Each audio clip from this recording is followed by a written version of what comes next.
Rosetta, Rosetta, nell'etere brilli tu, come ponte tra passato e futuro, nelle parole dei tempi leggi il mondo. Caro Gabriele, siamo tornati. Un attimo il microfono della nostra ospite, solo per non avere degli eco che potrebbero dare fastidio al pubblico. Bentornate e bentornati. Dopo la lunga estate, siamo finalmente... Lunghissima estate. Siamo tornati con Rosetta, il podcast migliore che ci sia probabilmente sulla piazza, direi, intera.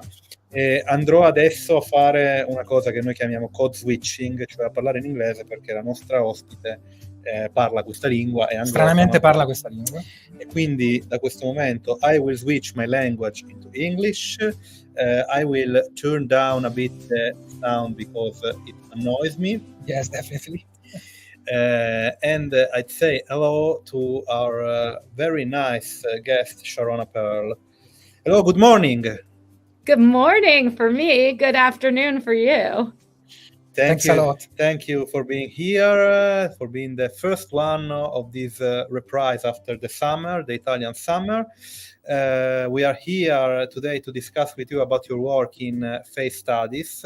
You are very well-known scholars in this wide field. Of course, Gabriele and I worked a lot on this issue because I'm a former researcher in faith studies because I worked in ERC project facets. Gabriele is still working on it, and of course I worked, and all the results of the research are accompanying me in my new works. You are in Texas right now, you said.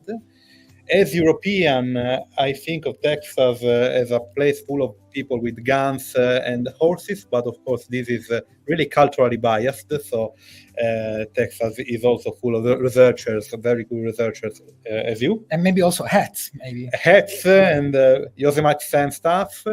There are a lot of hats, without irony. Of course, cinema and the media often say truth. So cliches are... Cliches, stereotypes are can be true. Can be true. So first of all, I let my friend Gabriele to describe you and your profile. Gabriele is known in Italy as a stalker. Many people are afraid of him, and he has several, let's say, laws against these things. But anyway, Gabriele. Yes, I like doing my researches. I like doing that. So, Sharrona, thanks a lot for being here. I will briefly introduce you so as to let our audience to fully grasp who you are as a scholar. Yes, we have some interferences. And so, Sharrona Pearl is a media scholar. She's a historian and theorist of the faith and the body. But I would say that she's also a kind of epistemologist and ethicist of the faith and the body, a post-Levinasian one, I would add as well. And she currently is Andrews Chair of Interdisciplinary Studies in the John Roach Honors College at the Texas Christian University. It was long for me as the most long introduction, exactly, job position that we have in Rosetta. And we know her because she really worked extensively on physiognomy with dedicated publications, but I don't want to be way too long in this part. And she wrote and worked a lot on what is being called visible difference, which is our way of relabeling what we used to call disfigurement. And especially she worked a lot on face transplant. And I have to address this very beautiful book. For me, it's a masterpiece, Face On from 2017. A really beautiful book. Maybe we are going to discuss that. We're going to discuss that thoroughly during this dialogue and interview. She worked a lot on face blindness, what we call prosopagnosia as well, and on super recognizer, which is the two opposite ends of the spectrum in recognizing or not recognizing faces. But today we mainly have Sharrona as a guest for this really recently published book by Bloomsbury in a beautiful series called Object Lessons, edited by Jan Bogost and Christopher Schaberg. And the book is called Mask. Maybe it's a kind of first state of the art and summary. I would say it's the perfect ending, even though it's not the end of Sharrona's face studies, of what she has accomplished up to now. Actually, I want to quote to address also the last book she wrote, the one in which she studied prosopagnosia and superrecognizer, which was published in November 2023. So it's a very recent publication as well, which is entitled "Do I Know You?" So this is our postcard portrait of Sharrona, and today we're going to discuss a lot about Mask, which is the core of this Rosetta episode.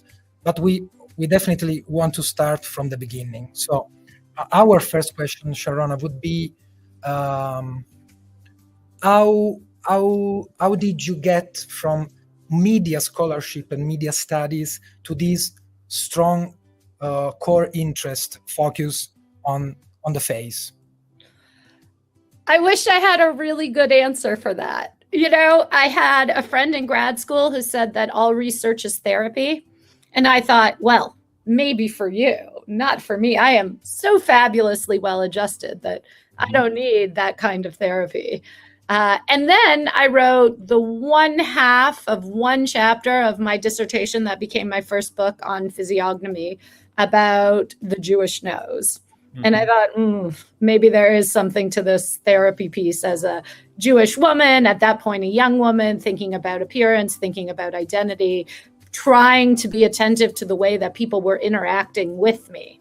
But the other piece of it was that I started as a historian of science and medicine. That was the program that I went to in graduate school.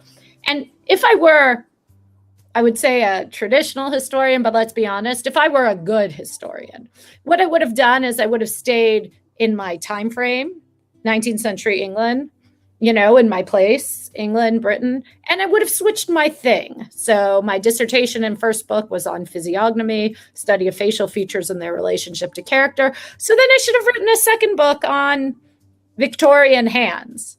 Now that book exists. It's by Aviva Briefel. It's brilliant. Everyone should check it out.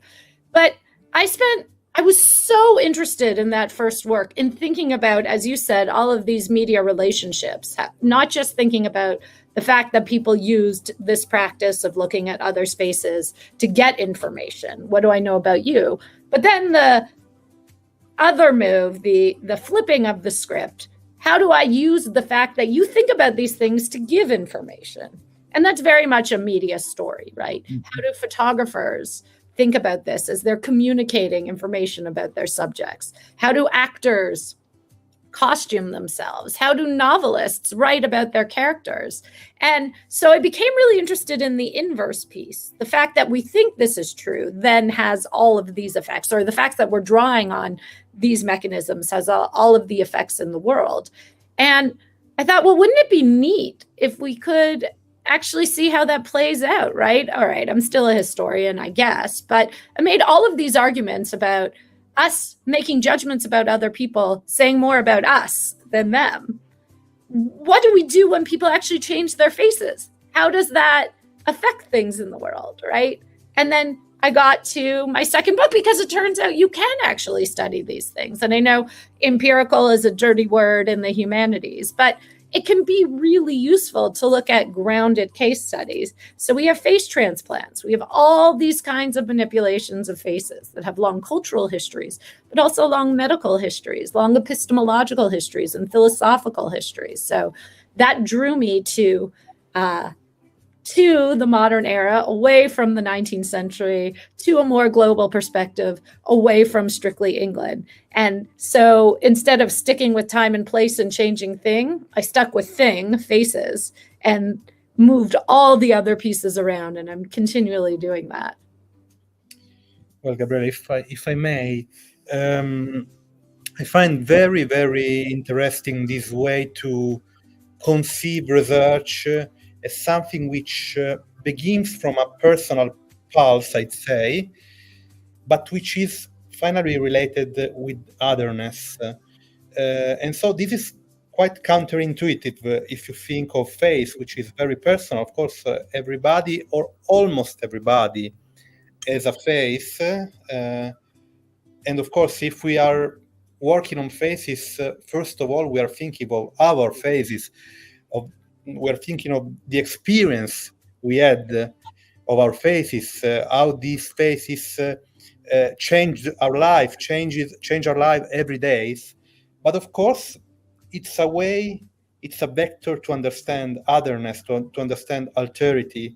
And this, I think, it's one of the epistemological basis of your work, which crosses your work from book to book, from publication to publication.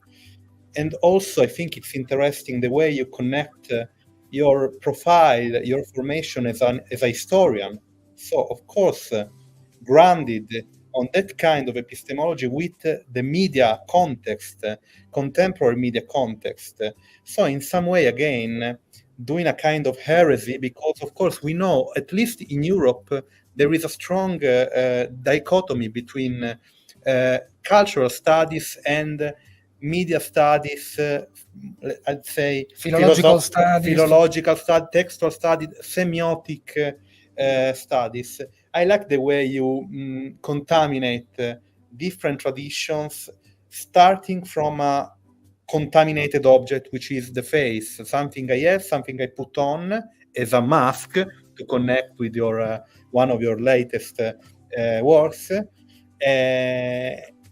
to speak about something which is not anymore you, but alterity. I'd like to say, I know this is very abstract, but of course, epistemology is also an abstract thing. A bit abstract, yes.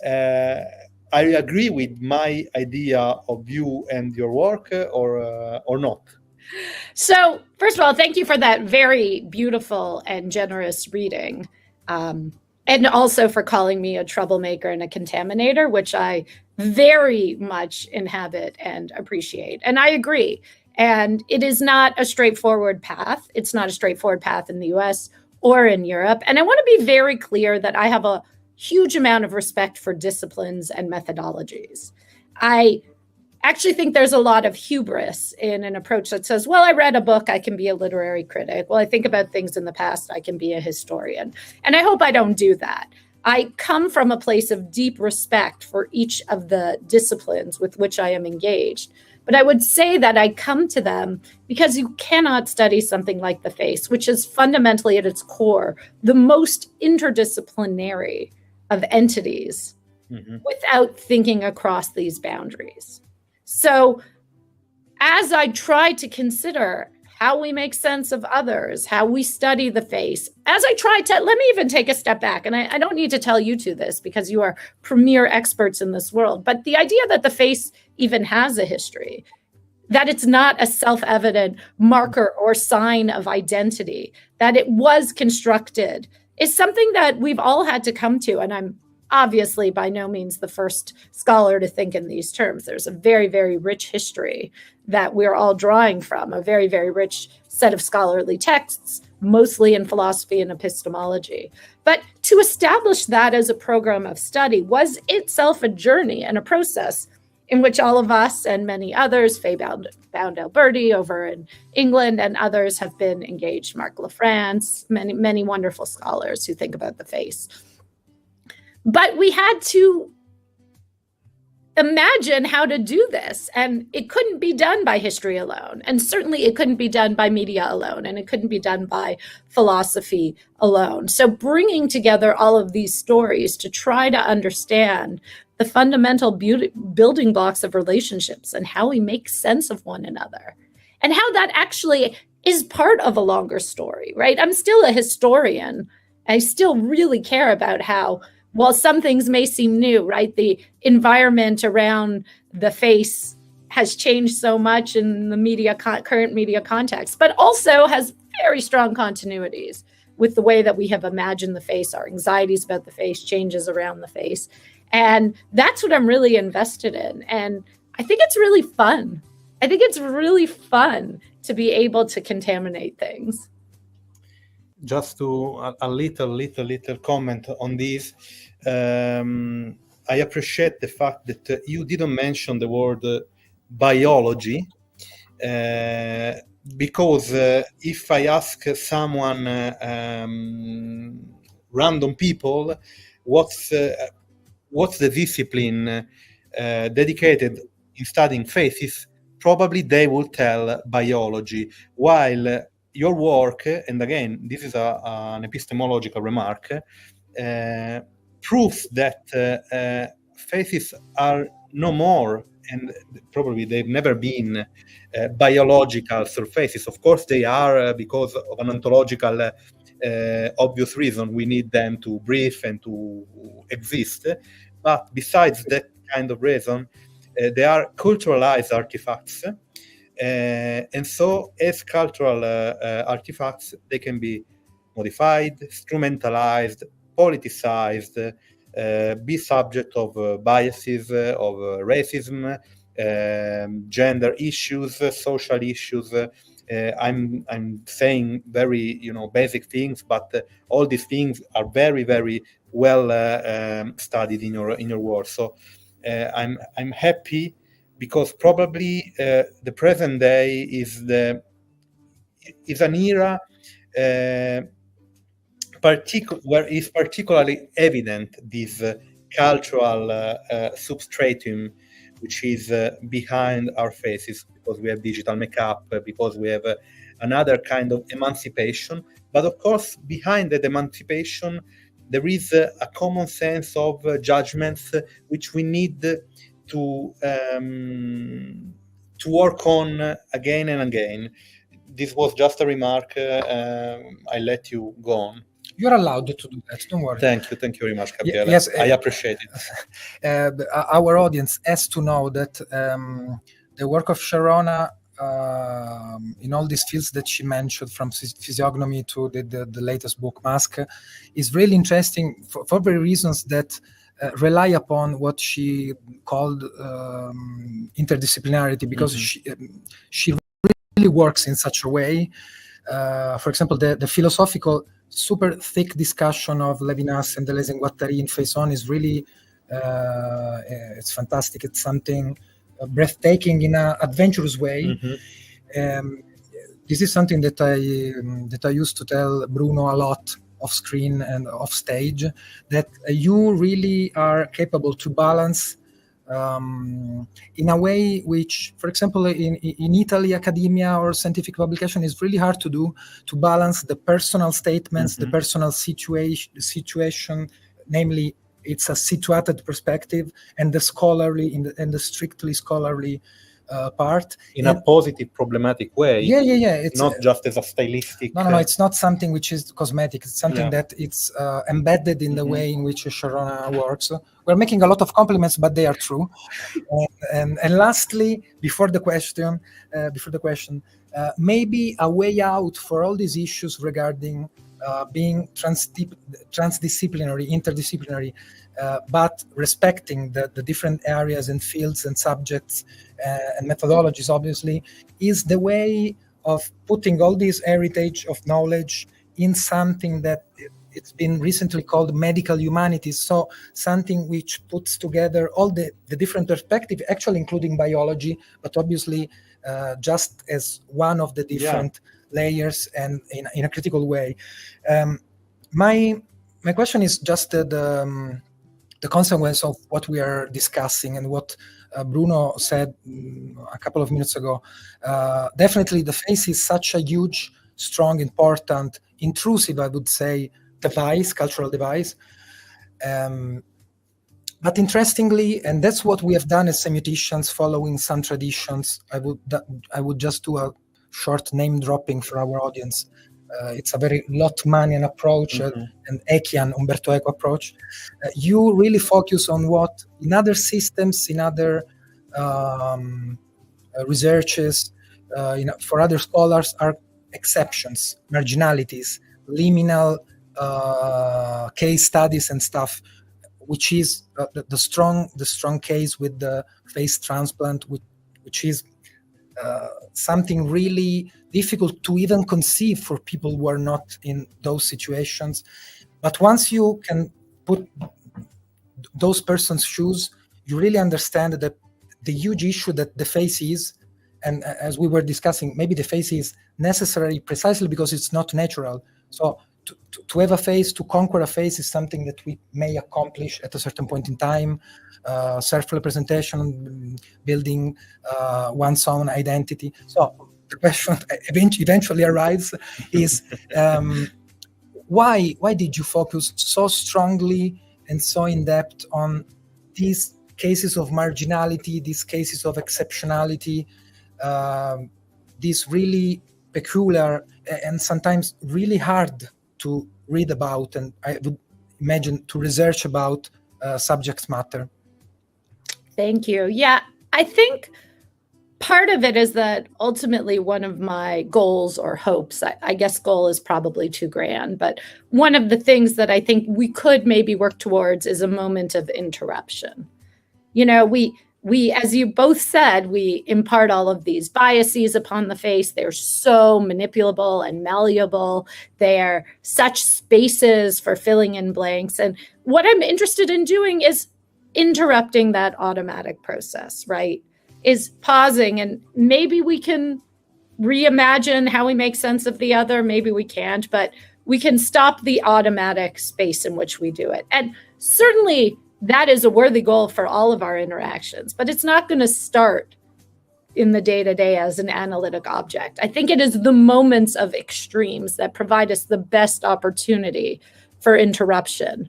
And I still think there is a tremendous amount of analytic potential and possibility about what the extremes can tell us, right? About the general cases. What can we learn about our attitudes by holding up these really atypical examples that then illuminate what actually is broadly present? But it might actually be too hard to see, right? It might be so tacit in the general case, like as in with something like face blindness, which took so long to even identify as a category because we needed a crisis. We needed a moment of interruption to actually give name to that which has always been there, which is so deeply tacit and unknown that it took these moments of perhaps even violent interruption. And I see many of these cases of extreme examples outside what it is we imagine the category of the face might be, that actually lets us see that there is this category of the face. If you want, you know, I'd like to add my little bit of salt to the question. Frank Zappa used to say, "Let's put a little bit of garlic in our music." So maybe. Okay, I don't like garlic, but anyway, I understand. It has to be spicy. It has to be spicy. My high school Talmud teacher would call it pilpula harifa, the spicy pepper. Okay. Okay, this is fine. This is better than garlic. So my spicy pepper is. In your work, you are going from, I'd say, a historical perspective to a more social-historical perspective related to the present. And of course, I'm strictly thinking of this one, of course, but it's like this one, I interpret this one as a mirror of all your works during these years. You talk about recent technologies. So there are parts dedicated with AI system, facial recognition, face apps, different kind of face app, face swapping, face. You off stage, you were saying you are working on age technologies. So can you briefly describe a state of art related with, based on the relationship between face studies and new technologies today? What's your point? What's your interest in this strange threshold which puts together these technologies which are very, very narrated today? Everybody talks about AI system, ChatGPT application, and so on. Anybody. Anybody, and faces. I love this idea of strange threshold. That's really eloquent. I may borrow that, but I will certainly cite you if I do. It's my gift to you. So listen, again, we think all of these things are self-evident, right? we talk about identification technologies as though that then becomes coterminous with identity, right? So now that you can say, this is the face of this person, mostly, they are actually pretty good now. And that was not always the case and was only the case pretty recently for a variety of reasons. And by good, I'm being playful, right? Because if they're really, really good at identifying us and you happen to like your privacy, then that's bad, to put it in a very basic sense. But even still, these terms are really not uncomplicated. So we talk about things like AI, artificial intelligence, and machine learning as though they're learning. And these are rhetorical moves. These are very, very carefully constructed moves to make us imagine that the machines are doing things that are autonomous and thus trustworthy, as though there are not people involved in these processes, and as though they are then somehow better adjudicants, unbiased, as though bias is bad, which it is not always, right? As though taking into account multiple different perspectives and issues is bad, which is not always. So a lot of these languages are actually presenting these technologies as something other than what they are, right? And if they are technologies for facial identification, does that mean that they are technologies for identity? And I think that the relationship between my work, between media studies, between science and technology studies, between human-computer interaction is once again interrupting that process and saying, wait a second, these terms are not self-evident. They have a history. They make meaning in the world. Those meanings have implications, and we need to stop and think about it. The identification that occurs with face recognition technology is not the identification in the sense of who I am and what my identity is in the world. It is not that dissimilar in certain kinds of ways from these physiognomic judgments where people were making decisions based on race and based on gender and based on ability and based on all of these different categories and imputing them on the face. We've mechanized that process. We have created a match so that you can be matched to yourself in particular kinds of ways. But does that then determine your identity? I think we need to stop on that and think about it and think about what those words even mean and what they're doing in the world. Sharrona, do you know you are essentially a semiotician? Should be a compliment. I mean, I am honored whenever anybody wants to induct you into their tribe, knowing how much work goes into getting to all of those points. It is only ever an honor. And I want to say again, I think I said it, but I want to emphasize, I have such tremendous respect for the labor that goes into everybody's research and methodology. And insofar as I have been able to draw on a lot of techniques, it is only through the help of many people. If I know anything about Levinas, it's because of one of the foremost Levinas scholars in the world, Amit Pinchevsky, for example. If I know anything about eigenfaces and the way that face recognition technology works on the granular technical level, it's because of Nikki Stevens and Oz Keys and Noah Stoffman, who's a finance professor, right? But spends time thinking about these things. So I stand on the shoulders of giants. So if I'm a semiotician, it's only because I have read the work of both of you and other scholars in the field.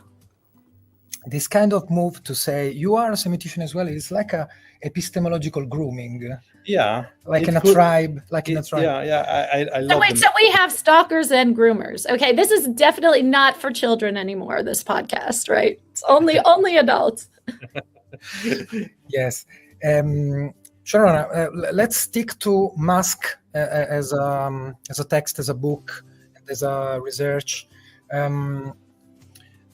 Starting from the idea that I would say that we can agree on the idea that there is no real strong in a culturological and constructionist perspective. There is no strong opposition between face and mask. There is a continuity. There is a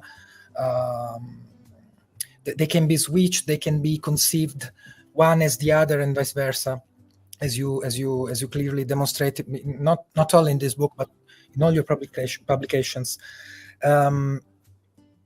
What would you say are the main, from the above, at a bird's eye view, what are the main pros and cons that are being put into cultural discourse regarding the mask? And obviously, the elephant in the room, or not in the room, everywhere, is the COVID. Mm-hmm. So really, what was COVID really a game changer, or it was just a booster, or it made visible something that was already happening and working in a subdued way all along? So let's put into discourse this triangulation between face as something that we need to appropriate, or even our own face, in a transhumanistic way. And so it has no strong opposition with the mask, and pros and cons and COVID, if we can. Sure. So to just take a step back, if I'm understanding what you're saying, part of what's at the heart of the question is the claim that our faces are masks on some level. We are performing our faces. We self-consciously present our faces, or masks or different understandings of our faces are applied. People apply different masks to our faces. All kinds of conditions can render our face to be masks or make these two terms in some way coterminous. Or to put it another way, our faces are not simply transparent sides that need no negotiation, right? They are always already on some level masked, which of course I 100% agree with, not just in the context of mediation, although that's certainly true, right? We are sitting and we are looking at one another's faces, but we also have an interruption. We have a few interruptions. We have screens, we have music that's happening in the background, which, by the way, is amazing. I keep thinking I'm about to enter the set of a 1980s sitcom and be like, "Hi, Dad." It's fantastic. I just love it. It's wonderful. So already our faces are being interpreted. And then there's the levels of manipulation, right? Not just did I touch up my appearance on the screen, but did I put makeup on? How did I fashion my hair? How am I presenting myself to you? Teeth, all of these different kinds of things, right? Faces are also a process. The face that I have now is not the face that I had in the past. It will not be the face I have in the future for a variety of reasons, some of which have to do with age, environment, exposure, diet, some of which have to do with other factors of trends and manipulations. So yes, the principal starting provocation I would agree with 100%. The distinction between face and mask is invented on some level, which makes it enormously difficult to carve out what it is we're even talking about when we're talking about masks. And the second part of your question then, how do we think about COVID in this context when mask, in addition to perhaps being coterminous with face, becomes coterminous or indistinguishable from COVID, right? Has the word mask just come to stand for medical masking, right? The same way that in the US, Kleenex is tissue, right? In England, Hoover is vacuum, is mask now only medical masking. That's the second part of the question. So what is the project then in writing a book about masks in the moment or immediately post the moment of universal or near universal masking, or non-masking as a sign of politicization and weaponization against the universal or nearly universal masking? What is the project of defining this object of mask as a face scholar who maybe already thinks that there isn't such a thing as a mask? So I didn't answer anything yet. I just restated the question, right? Which is a thing that academics do. And then I would start by saying that I set out rules in the book. It was very cheeky, but it was my book, right? So I said, these are the kinds of masks I'm going to talk about. And they are in particular the kinds of masks that help reveal or expose what I think is the broad principle across both the slippage between face and mask, speaks to the question of COVID, and also really highlights this urgency around what kinds of faces we present to the world, which is this question of protection, right? So the way that we present our faces, the way that we perform our faces, the way that we mask our faces in both metaphoric and actual ways have a lot to do with forms of protection, forms of display, forms of revelation. And so too, as you pointed out, moments of masking and moments of concealment can also reveal and have always revealed certain things about us, not just insofar as, well, I want to hide this blemish on my face, but then that reveals what kinds of features we value in society and what we don't. So the book tries to actually take us through this long history of protection, concealment, and revelation through masks. That's what I tried to do in not so many words, because it's supposed to be fun and accessible and interesting and speak to people. And COVID obviously is all over it, but the idea that we're thinking about it in the context of protection, whose protection we value, what is revealed through people by their masking preferences, both real and metaphoric, I think speaks as much to COVID as it does to funeral masks or performative theatrical masks on the Venetian Theater, or, you know, noble women masking in order to be out in public in spaces that otherwise would have been denied to them, or even gas masks in World War I, and now, I guess.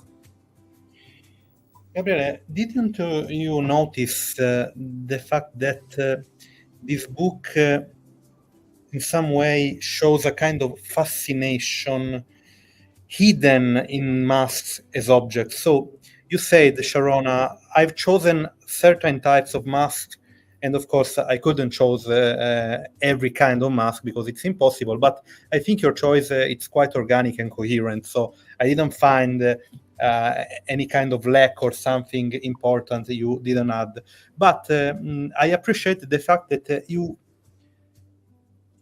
explains very fascinating masks. For example, the superhero mask, the villain mask, and also in some way the COVID mask was an object, of course, very uncanny, weird, but also in some way with a kind of negative pleasure in it, a kind of pornographic pleasure hidden in it. So my question could appear quite general, but I think it's deep. Is there a fascination, a kind of magic veil in masks, a kind of anthropological magic enchantment which we can analyze in this kind of strange object, dispositive, cultural artifact, as I said before? Which is, if may add, the same thing that many scholars say about screens in general, no? Mm-hmm. Yeah. This idea of enchantment that we can experience when we have children from very early age being like sucked in, but also not children actually. Yeah. So yes, the idea of enchantment is really interesting. So let's do it. Let's do this project. I love the idea. Absolutely, 100%. And, you know, just to kind of think with one another, the fascination is that of transformation on some level, or the imagination that we could be somebody else. And I think I touch on it in various contexts, the superhero piece and the villain piece, and not knowing who's good and who's bad, as in this classic Jewish story of Purim, where you're literally one of the very few times that alcohol plays this kind of role in the story of this holiday. One of the things that people who celebrate this holiday are supposed to do is become inebriated or unsettled to the point of not knowing the difference between the hero and the villain. And this is a holiday in which you wear masks, right? So the possibility of transformation, of becoming someone other than yourself, right, has an enchantment that I think is played out in many ways around COVID, but we see it in multiple kinds of contexts, right? The idea of inhabiting other identities more broadly, back to those 16th century Italian noble women, you know, participating in the theater when they could not otherwise, to people on the internet pretending to be this kind of person or that kind of person because their identities are obscured, right? Which I mentioned a little bit in the face transplant book, that there was particular pressures on the face as belonging to one person and only one person, and that was being fundamentally vexed and unsettled when you could inhabit multiple faces in multiple spaces. And again, in many ways that has always been true, but now the reach and scale has just expanded significantly. So there's a fantasy in that, right? And it's also the kind of thing that everybody, you know, as a person who has 3 kids and just moved to another place, I see this revisited all the time. The fantasy of anybody moving into a new space and thinking, well, I could just reinvent myself. I could now suddenly be this kind of person. And you try, right?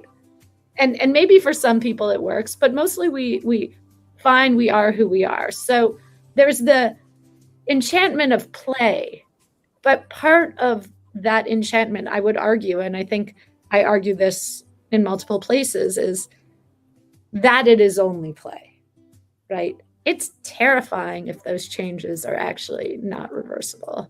Mhm. So there are real stakes to this, and I think they have to be taken incredibly seriously when people try on other identities or play in other identities. That's a marvelous form of self-expression. And also, it is only play. You don't know what it's like to be this other kind of person. And you cannot know.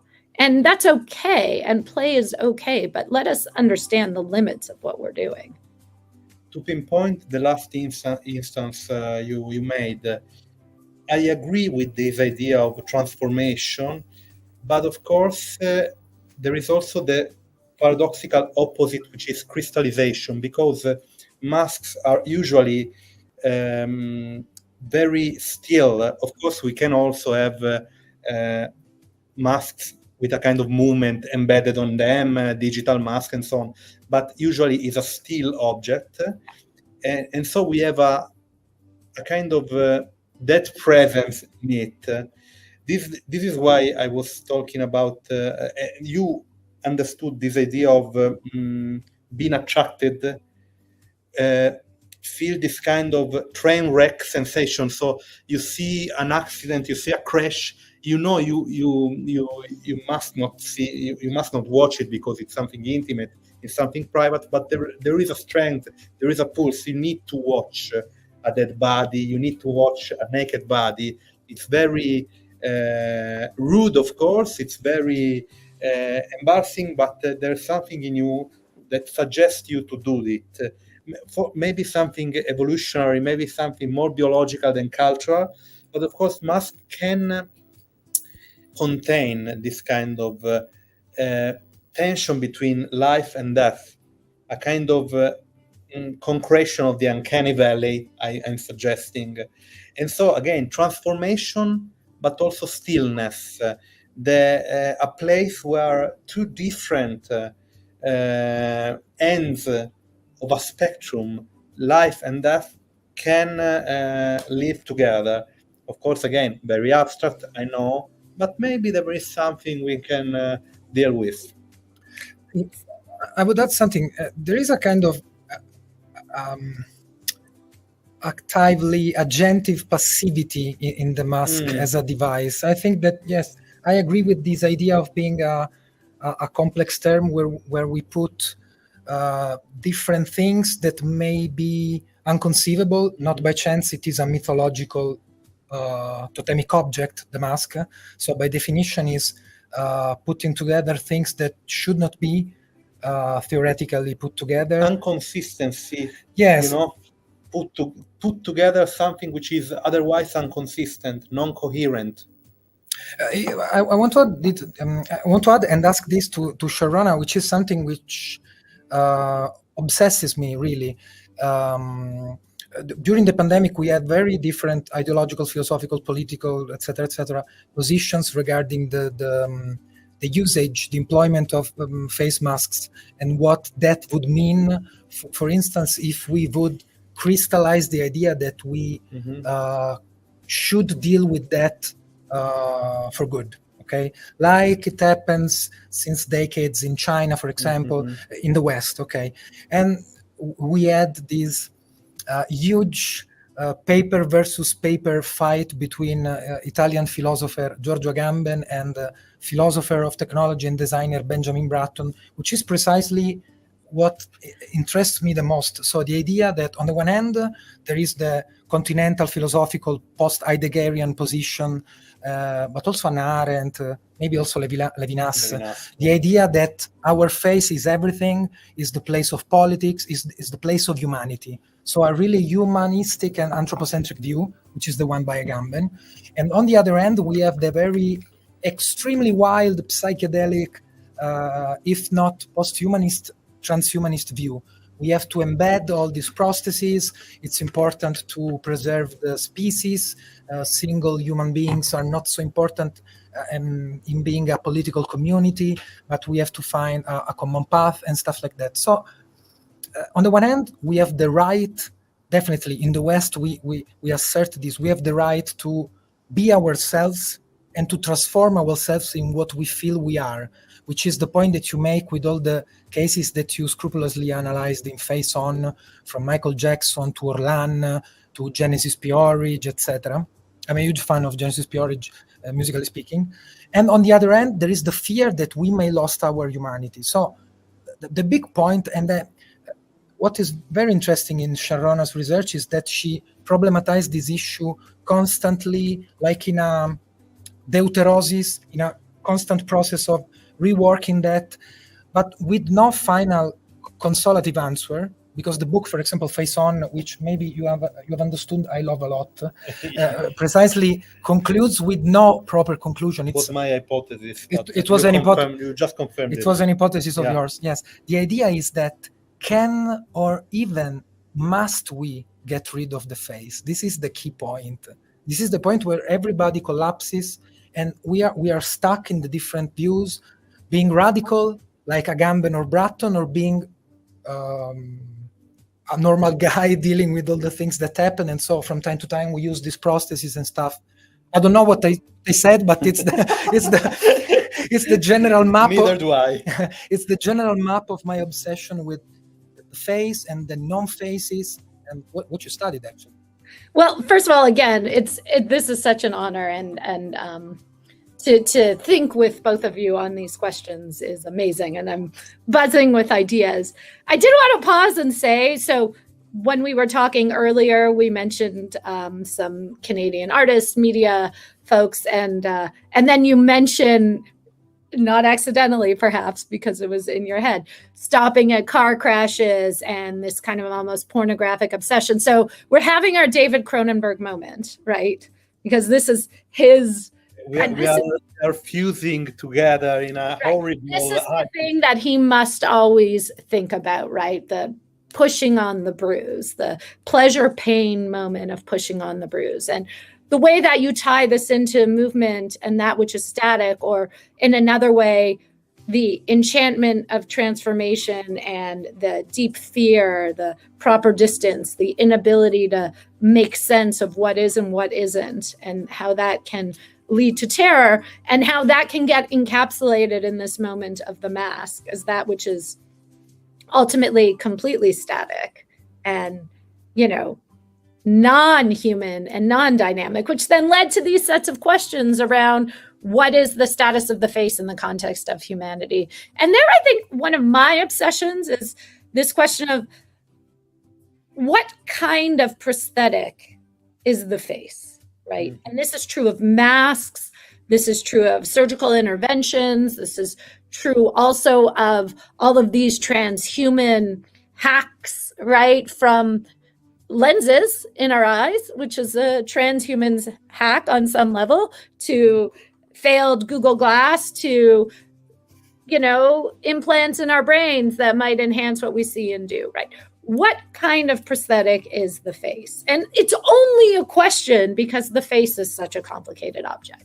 So once again, this leads me to where we started, which is by asking about these extreme cases, can we actually get the ground back on some level, right? It is only by asking what kind of thing is the face when we try to understand all of these interventions to it that we can even establish what it is in the first place. Because it's not interesting. If it's not a kind of thing, then it doesn't matter what we do to it, right? And we don't really ask these questions about other forms of prosthetics now. And prosthetics have a really rich history, right? A leg prosthetic initially was maybe to help you walk, but also really to just look like a leg, right? That was what its function was. So to be leg-like was to look leg-like, and then to be leg-like was to walk leg-like. And now a leg prosthetic is to not only walk, but indeed perhaps walk better than people who have biological legs and have become fashion interventions. And you have ones that are blades and ones that work differently, right? So the leg didn't change, but our understanding of what a prosthetic is and what the purpose of the prosthetic is insofar as legness has changed. So has that happened in the face? Has our idea about the purpose of the face changed? Because for face transplants, it's very clear in the first iteration that the purpose was to look like a face. The purpose was to avoid what sociologists call social death, right? To allow people to function in the world like people who have faces in a traditional sense. But that's going to change, right? Because our idea of what the face does beyond looking like a face has become rich and expansive, because of course faces do so many things, but we don't even know all the things yet because we haven't experienced all the interruptions to them yet. Sharrona, trust me, you are a semiotician. You're part of the family. And I'd say a very good semiotician. Your answer was amazing. But thank you again. I'm so honored, but also I love what you said, because there's also the possibility that you could be like, you're a semiotician, but honestly, like, kind of a bad one. No, you're no, because if I just say you are a semiotician, it could be also a bad thing. So I would like to state, no, you are a good semiotician. Trust me. We were discussing about Cronenberg, and obviously the Acephal by Georges Bataille came up to my mind, dealing with pleasure and pain. Maybe they are not so different and stuff like that. Actually, regarding mask, a really silly question from the perspective of the author and the writer, and not necessarily of the scholar. And again, it's like Ringo composition. We go back to the first statement. Yeah, circle. Yes, so that you are, and really, this is not for flattering, but it's I'm really convinced of this statement, that you are really capable of putting, I would say, yes, your experience, your life, your perspective as an author, as a writer, in the scholarly research, as an argumentative tool, not as something cosmetic or fancy or stuff like that. So Mask is a small book. It's a beautiful book. It's a very good format. It's really informative, well written, small bibliography, but you read it with pleasure. Yeah. And what's the part that you enjoyed the most writing? The anecdote at the beginning, or the most technical part? There are some small parts that are more technical than others, or the analysis of the superheroes. So as a writer who is also a scholar, what did you enjoy the most? Or the relationship between the parts? I don't know. Well, so the thing is, writing a book like this, it turns out, is a little bit terrifying, because we are bounded in our research in particular ways. We impose these bounds, like it's almost this Foucauldian thing, right? We predetermine the domains in which we are going to operate, and then we find a huge amount of relief in those binds, because the world is enormous and the domains in which we can move would be unlimited. So it's almost like these swaddles that we put on babies. This is what you're going to do. And for this book, there was basically no such swaddle. Sure, there's this word, mask, this object, and then it's go free. So for me as a writer who has always been, as you say, invested in thinking through the various different parts that we bring to bear on research, and I've actually written a little bit, or I'm starting to write a little bit about how we disciplinize these questions of our own positionality, again, thinking with people like Joan Scott and Kimberly Crenshaw and a number of wonderful scholars. It was a real process of self-discovery. When someone says, okay, write about anything under the sign of this one word, which is still, it's a sign. It's not a concrete anything. And I learned that when I am given this kind of unfettered world, what I want to write about is basically TV and religion. So I don't know what that says about me, but learning that about myself, and I say that in a glib way, but actually I think this gets back to what we were saying earlier, that these are the connective tissues, right? Religion, I think, is a proxy for let's say, phenomenology and relationships with the divine, but also long histories of culture, because these are not distinguishable phenomenon when you look to the past, and ritual and communal ritual and relationships within communities, and media, right? I think these are the things that for me help define how we are and who we are in this world, and how and who we have been. So the answer, I suppose, is everything, in the sense that I loved writing about superheroes just as much as I loved diving into ancient rituals around accompanying the dead on their journey, and the connective tissue between those two pieces. Well, I think that anyway, this kind of enthusiasm, which can be read through the lines of your book, is a very good carrier to accompany the reader into your research. So thank you. Yeah, thank you very much. And Gabriele, I think our time is off. I think as well that we saturated, that we exhausted in a certain way with our questions and stuff, Sharrona. But actually, okay, we are done with the time. Sharrona, it was fantastic. Yeah, fabulous. Thank you so much for being here and for accepting our invitation, for being so generous in talking. Well, thank you, and everybody who's listening, you heard it here first. I'm cycling back because we now have to do this project on the enchantment of masks. So definitely. Collaborative work that we are about to do, everybody. We have testimonies now. Yeah. We have testimonies. Yes, everybody has heard it. It's real now. It's empirical. It was a trap. It was a trap. For you, it was. But did I set it or did they? Who knows? We will discover this. Okay, so thank you very much again, Sharrona. I see a comment, but it's just okay. It's a thank you. It's a thank you. Yes, it was very inspiring. It was very inspiring. I will read the book as soon as possible. So you have a new fan, Semiotrix. Interesting, Semiotrix.